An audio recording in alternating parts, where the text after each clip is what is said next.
Good morning, afternoon, or evening. How y'all doing today? Welcome back to Mr. Morrow's Algebra 2 class. Today we are going to continue talking about relations and functions, but we're going to specifically hone in on linear relations and functions. Okay, it's very important for you to be able to distinguish different types of functions. There's linear, quadratic, cubic, square root, cube root, rational, all sorts of different types of functions. Today we're going to talk about linear functions. Think about the word linear. Let's break it up. It's a line. Okay? So when you have a linear equation, you're going to have a straight line, whether it's vertical, horizontal, sideways, you're going to have a line. If you have curves in it, you did something wrong. You can recognize a linear function or equation, okay, by looking at the x and the y. The x and the y will be in the numerator. They have to be in the numerator. And they both have to have a power of 1. So that means that you're not going to see an exponent. The exponent of 1 is invisible. If the x and y have a different power other than 1, then it is not linear. It's that simple. A linear equation or function produces a straight line. If you are graphing a linear equation or function and your line is not straight, then you made an error, my friends. Okay? It's just that simple. A linear function can be written as y equals mx plus b, or using function notation, f of x equals mx plus b. This is something that you should know from before, but I'm going to articulate it because I want to make sure that my boys know exactly what they're doing. The m, which is the value being multiplied to the x, anyone, is called the slope. Very good. We're going to have a whole entire lesson on slope and how to calculate it, how it manipulates the equation. We're going to do it all. However, for today, I just need you to understand that the slope is the rise over run if it's positive, or the fall over run if it's negative. Okay? And we're not going to go much further into depth with that today, but we're going to have a whole lesson on slope. But the m there is the slope. That's what gives the line its pitch. If you guys have ever gone or seen mountain, right? And they're going to ski, you go down the ski slopes because this right here is a slope. Okay, so a slope gives it an angle. The b, anyone remember, is the, very good, is the y-intercept. Now, a more important question. What does the y-intercept mean? What is a y-intercept? How do we find it? Yes, sir. You're close, but how do you plot it on this y? Yes, sir, my brother. No, it's not a line. The y-intercept. Yes, but how do I find that point that touches the y-intercept? Yes, sir. It is on the y-intercept, but why is it on the y-intercept, guys? Close. The y-intercept, my brothers, and thank you, good job, brothers, is the y value. You guys got that. On the y-axis. You guys got that. When x equals 0. So you're right, it is a point on the y-axis. I'm very proud of you guys. Good job. But the reason that it's on the y-axis is because x is 0 there. Okay? Now you have to be able to distinguish between linear and nonlinear equations. Everything you see here on the left side are examples of linear equations. In my first one, the x and the y are in the numerator and they have powers of 1. I have x equals 5. There's no y, but there's an x to the numerator and has a power of 1. Y equals negative 3x plus 2. X and y are in the numerator and they have a power of 1. y equals 2/5 x minus 3. Y and x are in the numerator, and they have a power of 1. Example of non-linear equations or functions. 3x plus 2y squared. Y is squared, so it's not linear. Y equals x squared minus 3. X is squared. That's not linear. Actually, that's called quadratic. I have x plus x times y. The product of x and y does not render a linear equation, so that's not linear. And then I have y equals 2 over x minus 1. X is in the denominator, so that makes it non-linear. Okay? So you could recognize just by looking at an equation if it's linear, as long as the x and the y are both in the numerator, and they have a power of 1. Does that make sense, gentlemen? Okay. May I continue? Okay. Thank you. State whether or not each function is linear. Okay, so number 1, guys, what do you think? Yes, it is, for sure. Remember, f of x is the same thing as y. It's in the numerator. X is in the numerator, and it has a power of 1. How about number 2? No, because the product of x times y, that is not linear. So that'd be no. Good job, gentlemen. How about number 3? Okay, whoever said yes, no, it's not, because there's an x in the denominator. Pay attention, my brothers. No. How about number 4? Okay, whoever said yes, please pay attention. X squared. We had just stated that linear functions must have a power of 1. So whoever said yes, please be careful, my brother. It is no. How about number 5? Okay, whoever said no must really start paying attention, because h of x is in the numerator. That's like saying my y and has a power of 1. And x in the numerator and it has a power of 1. So this is a yes. There's someone out in the crowd who's a little confused. Please pay attention, my brother. And number 6, is that linear? Yes, because the x and the y are both in the numerator and they have an invisible power of 1. So that is yes. Thank you very much. Yes, sir. You could say f of x. That just means function f with independent variable x.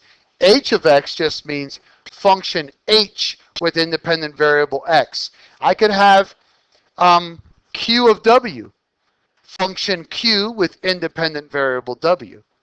So all this says,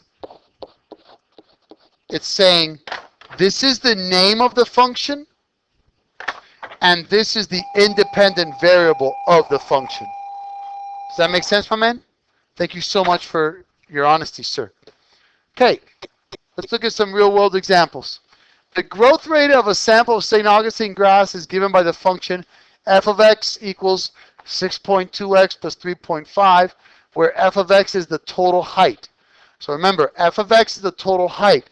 F of x is just a fancy way of saying my y. That's my dependent variable. It depends on x, okay? And x is the x days. So where f of x is the total height in inches, x days after an initial measurement.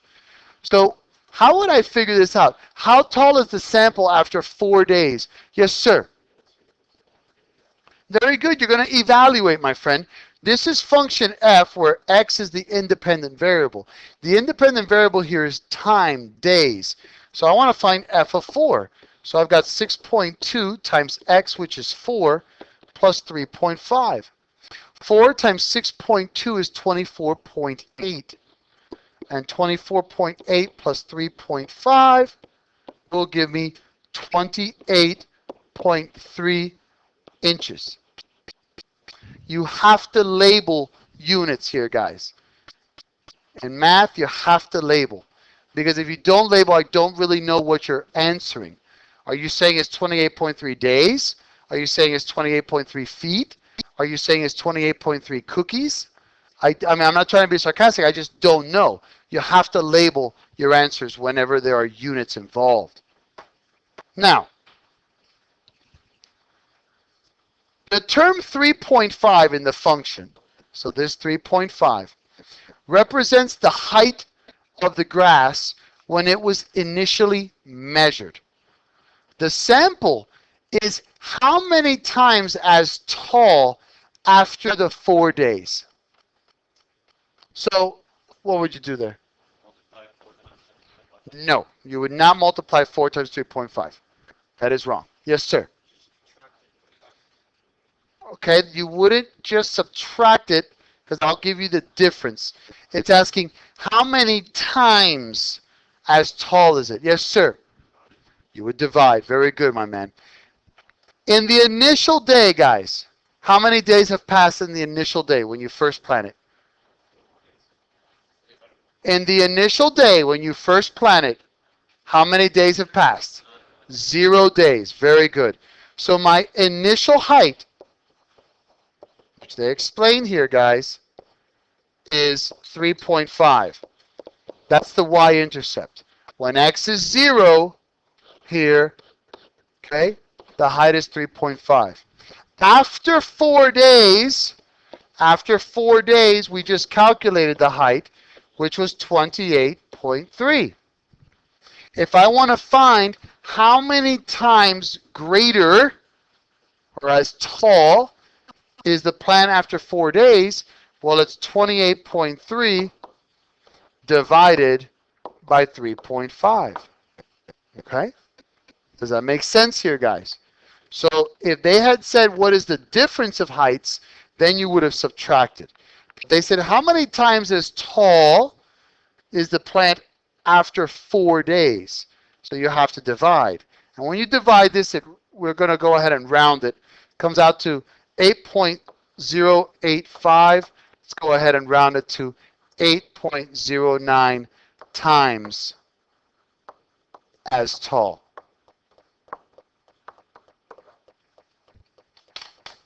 Okay? Does that make sense, gentlemen? You sure, gentlemen? Okay. Number 2. If the St. Augustine grass is 42 inches tall, how many days, not has be, but has it been since it was last cut? Okay. We got to remember the function that they gave us, the original function here. The function is f of x equals 6.2x plus 3.5, where f of x is the height and x is the number of days.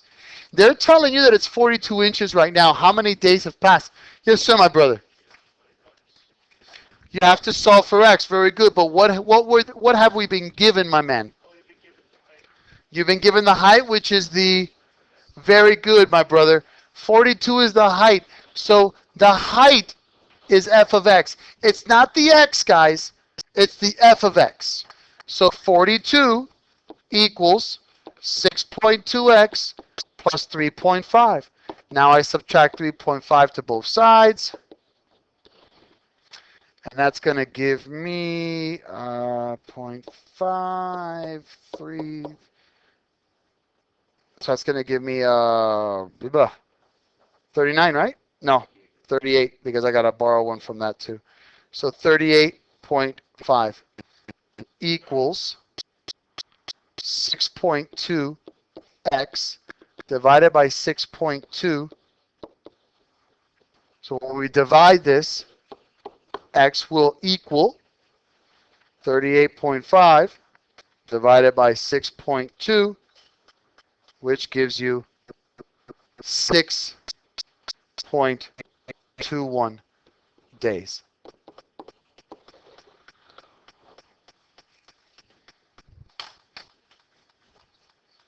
Yes, sir.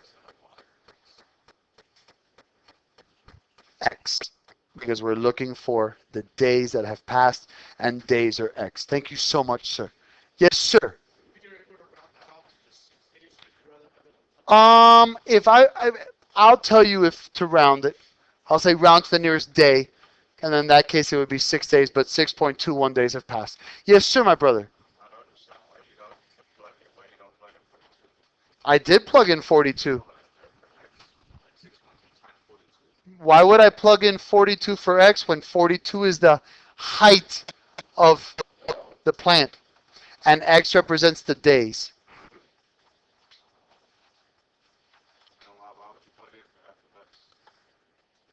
Well, I would plug in the height for f of x because it tells you where f of x is the total height. Thank you so much. Great question.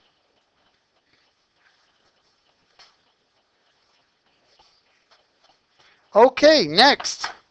Number 3.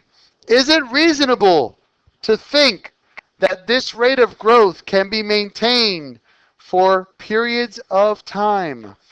Why do you say yes?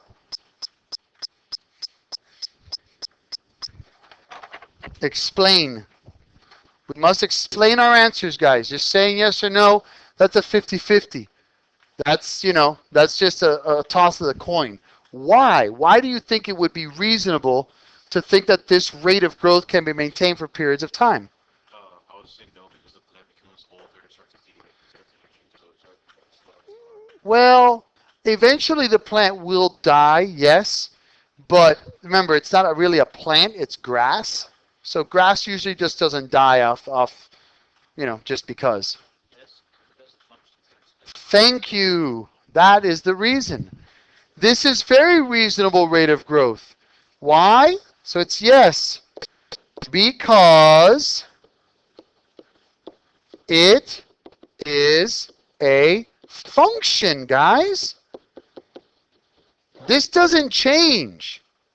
A function is constant. That's the growth rate for this particular grass, period.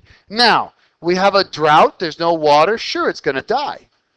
The winter comes, sure, it's going to stop growing as quickly because grass needs a certain temperature. But it didn't say for the rest of eternity. It said, is it reasonable to think that this rate of growth can be maintained for periods of time? Yes, it's very reasonable because it's a function, and a function is a set equation. That doesn't change. That goes on forever. Very good job, my brother. Does that make sense, son? Papa? Yeah. You sure? Everybody? Okay. May I continue? Alrighty. Standard form. This is another type of way that we can write linear functions. Standard form is in the form of ax plus by equals c. Sometimes you will be asked to convert a linear equation into standard form. Simply manipulate the equation so as to put the x and y together on one side. You want to isolate the constant in this case. And another thing that you have to do, the a, which is being multiplied to the x, and the b, which is being multiplied to the y, a and b must be integers. If they are fractions, you have to convert them into integers. How do we do that?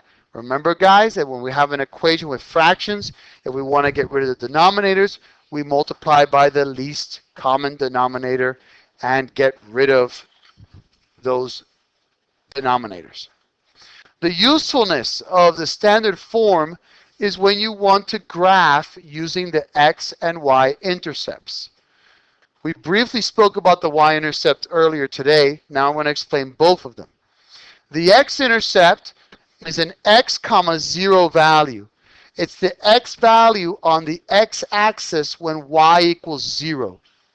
The y-intercept is a 0, y value. It's the y value on the y-axis when x equals 0. How does this work, Mr. Morrow? Well, it's very simple. If I want to graph negative 4y plus 2x equals 12, I can solve for y, make a table, and then graph it.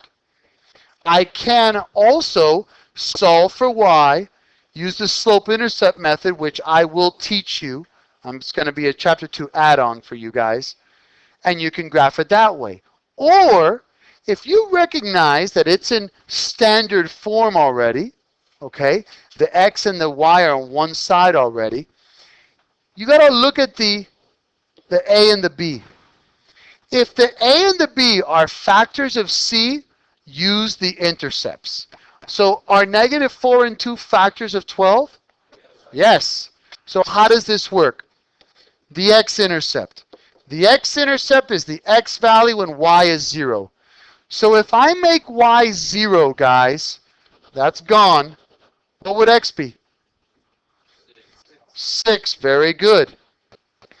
Now, how about the y-intercept? The y-intercept is the y value when x is 0. So if x is 0, y is negative 3. And now we plot the points, my brothers. The x-intercept is 1, 2, 3, 4, 5, 6. That's the x value on the x-axis when y is 0. And the y-intercept is 0, negative 3, negative 1, 2, 3. The y value on the y-axis when x is 0. And that's a very quick, efficient, and accurate way to graph using the x and y intercepts. But again, that's only a valid method, only an efficient method, if and only if the a and the b are factors of c. Yes, sir. How would you get like the line to stop at the points? You wouldn't get the line to stop at the point because this is continuous, my man. I would have to give you restrictions. I would have to say, graph this function, but x cannot be greater than or equal to 6, and it cannot be, it has to be between between 0 and 6. So I didn't give you restrictions here. Thank you, my man. And continue. Okay. I want you to write negative 3 tenths x equals 8y minus 15 in standard form. Identify the a, the b, and the c. First of all, do I have a fraction? So the first thing I got to do is get rid of that fraction. So what am I going to multiply to everything to get rid of that fraction? 10. So when I multiply 10 to every single thing here, I'm going to get negative 3x equals 80y minus 150. I want to get it in standard form, so I'm going to subtract 80y to both sides. So I've got negative 3x minus 80y equals negative 150. What is my a value here?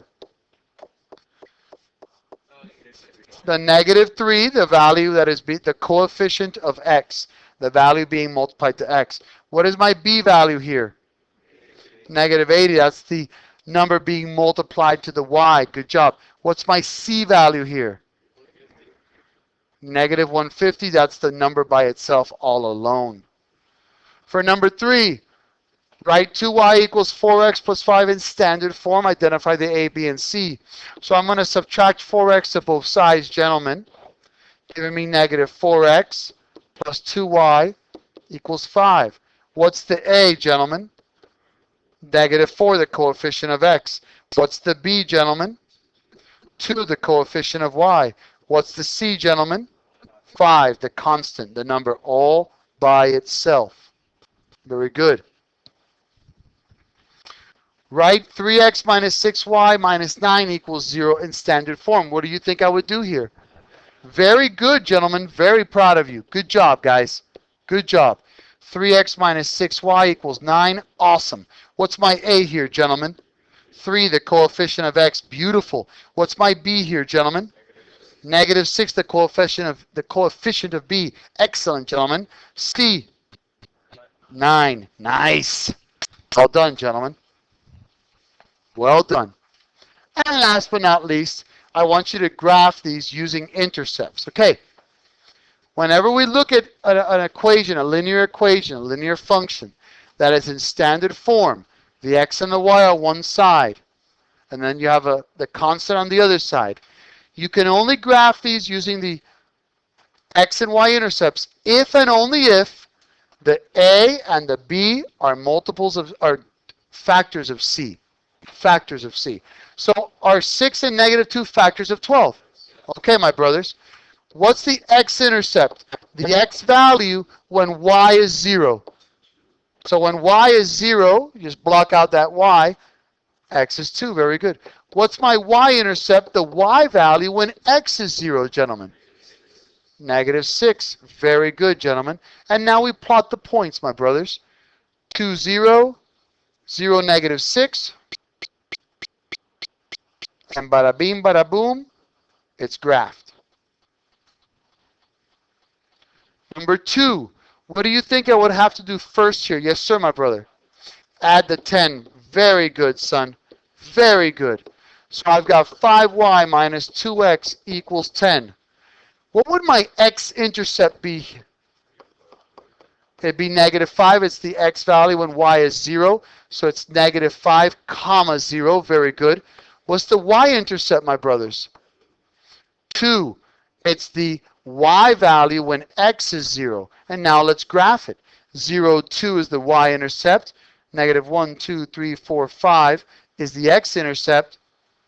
Connect those dots, and you've got yourself a linear function. Does that make sense? Okay. Yes, sir? Well, I got -5. If I make y 0, what's x? I divide by -2. 10 divided by -2 is -5. It's the x value when y is 0. Thank you for your honesty, my brother. Thank you for caring. And now, in this particular case, number 3, what do you think I would do here to get rid of those fractions? Okay, thank you for not raising your hand, but thank you for your answer. Good job, my brother. You multiply everything by 6. So 6 times x over 3 would equal 2x. Beautiful. Good job. 6 times y over 2 would equal 3y. Fantastic. And 6 times 4 would equal, okay, can I graph this using intercepts? Why? Why yes? Because 2 and 3 are factors of 24. Excellent, gentlemen. What's my x-intercept here, my brothers? The x value when y is 0 is 12, 0. Beautiful. What's my y-intercept here, gentlemen, when x is 0? 0, 8.